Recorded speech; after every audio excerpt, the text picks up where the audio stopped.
नमस्कार विद्यार्थी मित्रांनो, मी अनुप नागपुरे तुमचं एकदा स्वागत करतोय आपल्या असिस्टंट टाउन प्लॅनरच्या बॅचमध्ये. मित्रांनो, आपण मागचे काही लेक्चर्सपासनं PYQ ची जी सिरीज चालू केलेली आहे 2018 आणि 2022च्या पेपरच्या संदर्भात, त्याबद्दल खरंच तुमच्याकडनं खूप चांगल्या पद्धतीने रिस्पॉन्स मिळतोय आणि सोबतच ही तुमची डिमांड होती, त्याचमुळे आपण अशा पद्धतीची लेक्चर सिरीज ही चालू केलेली होती. सोबतच आपण आपला जो कोर्स आहे असिस्टंट टाउन प्लॅनरचा तो ऑलरेडी आपण चालू केलेला होता, ज्यामध्ये 100% प्रॉपर मेथडने प्रॅक्टिकल वाईज सिलेबस कंप्लीट करून देण्याची पूर्ण जबाबदारी ही आमची असेल. यासोबतच याची जी काही फीज आहे, जी की नवीन विद्यार्थ्यांसाठी 8,999 रुपये आहे. जर का जुने स्टुडंट असेल तर त्यांच्यासाठी ही फी मित्रांनो 7,999 आहे. आणि जर का ओल्ड ATP बॅचचे स्टुडंट असतील, ओल्ड ATP बॅचचे फक्त मागच्या वर्षी किंवा 2022च्या बॅचचे जे काही ATPचे स्टुडंट्स असतील त्यांच्यासाठी ही फी 6,999 आहे. बॅचेस ऑलरेडी चालू झालेल्या आहेत, बराचसा सिलेबस कव्हर झालेला आहे आणि येणाऱ्या काही दिवसात तुम्हाला याचं महत्त्व खरंच समजेल किंवा पटेल.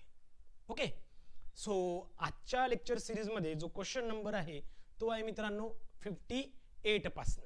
ओके, बघा 58 क्वेश्चन काय म्हणतो, in a regional plan area approved to the master plan in a integrated township project is grand bye.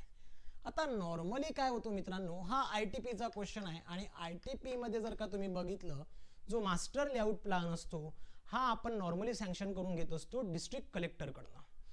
तो काय करतो अशा केसमध्ये, जो की divisional joint director of town planner आहे याच्यासोबत कन्सल्ट करतो आणि त्यानंतर संबंधित टाइम पिरियडमध्ये तो त्याबद्दल अप्रूव्हल देत असतो. या संदर्भात जर का तुम्ही 6.5 चा जर का पॉइंट चेक केला तर त्यामध्ये तुम्हाला क्लिअर लक्षात येईल की approval to the master plan which is given by the collector और द डिस्ट्रिक्ट कलेक्टर. आणि हा डिस्ट्रिक्ट कलेक्टर कधी अप्रूव्हल देतो, after consultation with the divisional joint director of town planner of that particular और of that respective division. त्यासोबत consult केल्यावरच तो काय करतो, तशा पद्धतीचं अप्रूव्हल देत असतो. आय होप लक्षात आलं असेल.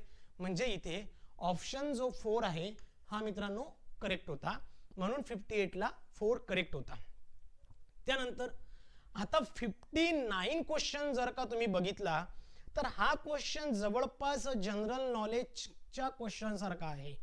ओके, यांनी काय म्हटलंय, for which of the following areas in Maharashtra the zonal master plan are required to be prepared on the lines of regional plan under the MRTP Act 1966 as per the notification by the Ministry of Environment and Forest Government of India. आता बघा अशा केसमध्ये हा question जो आहे हा almost general knowledge सारखा question आहे किंवा हा रिलेट करतो जनरल नॉलेजच्या क्वेश्चन सोबत. तर असा जो काही एरिया आहे तुम्हाला लक्षात असायला पाहिजे की महाबळेश्वर आणि पंचगामी, बाकी जरी दोन लक्षात नसले डहाणू माथेरान, पण मी प्रत्येक वेळेला RPच्या केसमध्ये तुम्हाला सांगत आलो होतो की रिजनल प्लॅनच्या केसमध्ये गव्हर्नमेंट ऑफ महाराष्ट्राचा जो काही रूल आहे MRTP ऍक्ट 1966 अंतर्गत महाबळेश्वर आणि पंचगामी, ज्यामध्ये रिजनल प्लॅन हे सेपरेट तयार करण्यात आले होते आणि त्याच्याच बेसिसवर हा क्वेश्चन्स होता. त्यामुळे एक लक्षात ठेवायचं, महाराष्ट्रामध्ये महाबळेश्वर आहे, पंचगामी आहे, माथेरान, डहाणू हे जे एरिया आहे हा या पर्टिक्युलर मास्टर झोनल प्लॅनच्या अंडरमध्ये येतात. म्हणून 59 ला ए करेक्ट आणि हा GK टाइप क्वेश्चन होता मित्रांनो. ओके, त्यामुळे हे तुम्हाला माहित असायला पाहिजे किंवा लक्षात असायला पाहिजे. आणि ऑलरेडी आपण MRTP ऍक्ट कंप्लीट करताना ही गोष्ट कंप्लीट केलेली आहे. ओके, नाउ नेक्स्ट 60 चा जर का विचार केला, व्हॅल्युएशन इज रिक्वायर्ड फॉर, खरं तर व्हॅल्युएशन हे कशाच्या संदर्भात केलं जातं, तर व्हॅल्युएशन हे normally purchase and sale tax साठी केलं जातं, वेल्थ टॅक्स साठी केलं जातं, गिफ्ट टॅक्स साठी केलं जातं. म्हणजे सगळ्याच केसेसमध्ये व्हॅल्युएशन करण्याची गरज पडते ऑब्व्हियसली. म्हणून मग हा सिंपल क्वेश्चन होता ज्यामध्ये ऑप्शन 4 हे करेक्ट आहे आणि खूप सिंपल क्वेश्चन होता. Okay, so valuation is required for all of the above, purchase साठी, वेल्थ टॅक्स साठी, गिफ्ट टॅक्स साठी, सगळ्यांसाठी गरज असते, म्हणून ऑप्शन 4 हा करेक्ट आहे. ओके, पुढचा क्वेश्चन बघू. 61 हा थोडा वेगळ्या पद्धतीचा क्वेश्चन आहे. A development permission on a certain condition has been granted void letter dated 1st April 2018. 1st of April 2018 to the applicant who being aggrieved by the condition has preferred an appeal under the section 47. Appeal जी केली जाते 47 मध्ये on the MRTP Act 1966 to the state government void is appeal dated 20th May 2018. बघा दोन्ही date proper बघून घ्या. 1st of April 2018 बरोबर आहे आणि सेकंड डेट दिली आहे 20th of May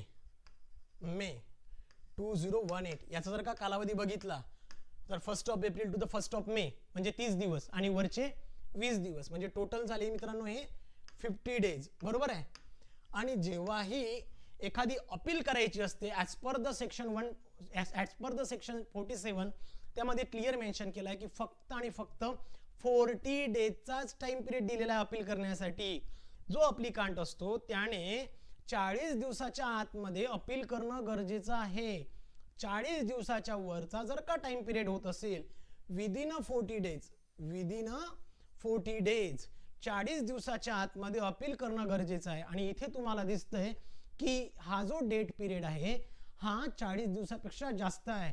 म्हणजे ऑब्व्हियसली त्याने जर का ती अपील केली असेल तर ती डिसमिस्ड केली असेल ऑब्व्हियसली, कारण 50 दिवस झाले आहे म्हणजे 40 दिवसाच्या वर गेलोय. म्हणून applicant can file the request application, बिलकुल तो फाईल करू शकत नाही 40 दिवसाच्या वर चाललोय. As all legal requirement are satisfied. कसं काय सॅटिस्फाईड होणार आहे, बिलकुल सॅटिस्फाईड होऊ शकत नाही. त्यानंतर the applicant be communicated with that his appeal can not be entertain since not file in the stipulated period. Stipulated period हा 40 डेजचा होता, यांनी इथे 50 डेज सांगितलं आहे. म्हणून the appeal B dismissed without giving any reason. म्हणून 61 ला 4 करेक्ट. 61 ला काय करेक्ट आहे, 4 करेक्ट येईल. लक्षात आलं, एकदम सिंपल क्वेश्चन होता. त्यानंतर पुढे 62 origin and destination survey is useful.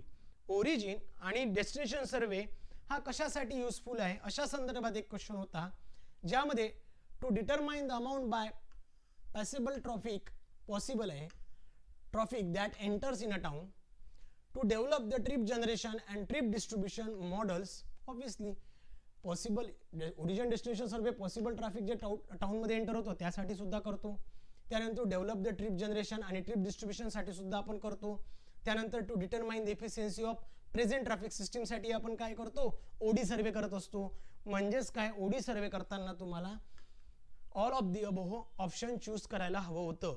म्हणून 62 ला 4 करेक्ट येणार. क्वेश्चन 62 ला 4 करेक्ट, कारण ओडी सर्वे हा सगळ्याच गोष्टीसाठी इथे दिलेल्या केल्या जात असतो. क्लिअर. सो मित्रांनो इथे थांबूया, भेटूया आपण आपल्या पुढच्या लेक्चरमध्ये क्वेश्चन नंबर 63 घेऊन. आणि प्लीज चॅनलला कोणी सबस्क्राईब केलं नसेल तर सबस्क्राईब करा, कमेंट करा आणि शेअर सुद्धा करा. Thank you so much. Have a great day, have a great time. Thank you guys.